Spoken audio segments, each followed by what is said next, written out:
ಪುತ್ತೂರು ನಗರಸಭೆಯ ನೂತನ ಅಧ್ಯಕ್ಷರಾದ ಕೆ ಜೀವಂಧರ್ ಜೈನ್ ಮತ್ತು ಉಪಾಧ್ಯಕ್ಷೆಯಾಗಿ ಆಯ್ಕೆಯಾಗಿರುವ ವಿದ್ಯಾ ಆರ್ ಗೌರಿ ಅವರನ್ನ ಬಿಜೆಪಿ ಎಸ್ಟಿ ಮೋರ್ಚಾ ವತಿಯಿಂದ ಸನ್ಮಾನಿಸಿ ಅಭಿನಂದಿಸಲಾಯಿತು.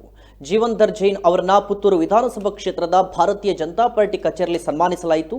ಇನ್ನು ವಿದ್ಯಾ ಆರ್ ಗೌರಿ ಅವರ ಮನೆಗೆ ಭೇಟಿ ನೀಡಿದ ಬಿಜೆಪಿ ಕಾರ್ಯಕರ್ತರು ಅವರನ್ನ ಸನ್ಮಾನಿಸಿ ಗೌರವಿಸಿದರು. ಈ ವೇಳೆ ಜಗನ್ನಿವಾಸರಾವ್, ಗೌರಿ ಬನ್ನೂರು ಹಾಗೂ ಬಿಜೆಪಿ ಕಾರ್ಯಕರ್ತರು ಭಾಗಿಯಾಗಿದ್ದರು.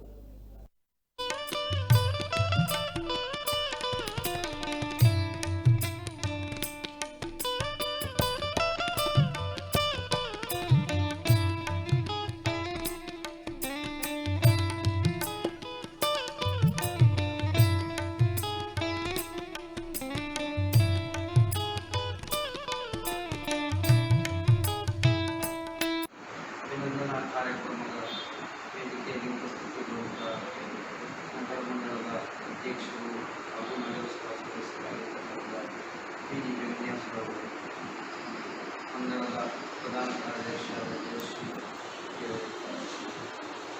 ಎಸ್ಸಿ ಮೋರ್ಚಾದ ಅಧ್ಯಕ್ಷರಾದ ಆತ್ಮೀಯರಾಗಿರ್ತಕ್ಕಂಥ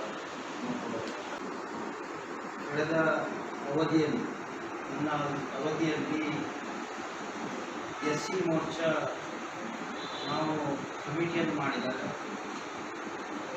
ನನಗೆ ಕೂಡ ಪ್ರಥಮ ಅಧ್ಯಕ್ಷರಾಗಿ, ಮಂಡಲದ ಅಧ್ಯಕ್ಷರಾಗಿ ಸಾಮಾನ್ಯ ಕಾರ್ಯಕರ್ತನಾಗಿದ್ದು ಇಷ್ಟು ದೀರ್ಘಾವಧಿಯಲ್ಲಿ ಎಲ್ಲ ಸ್ಥಳದಲ್ಲಿ ಪಕ್ಷದ ಎಲ್ಲ ಜವಾಬ್ದಾರಿಯನ್ನು ನಿರ್ವಹಿಸಿ ಹಲವು ಬಾರಿ ಅವರು ಉಪಾಧ್ಯಕ್ಷರು, ಸ್ಥಾಯಿ ಸಮಿತಿ ಅಧ್ಯಕ್ಷರು ಹಾಗೂ ಪ್ರಭಾರಿ ಅಧ್ಯಕ್ಷರು ಕೂಡ ಆಗಿದ್ದರು. ಆದರೆ ಪೂರ್ಣ ಪ್ರಮಾಣದ ಅಧ್ಯಕ್ಷತೆ ಅವರಿಗೆ ಸಿಕ್ಕಿದ್ದು ಪೂರ್ಣ ಬಹುಮತದಿಂದ ಅವರ ಕಠಿಣ ಪರಿಶ್ರಮ. ಯಾಕೆಂತ ಹೇಳಿದ್ರೆ ನಗರ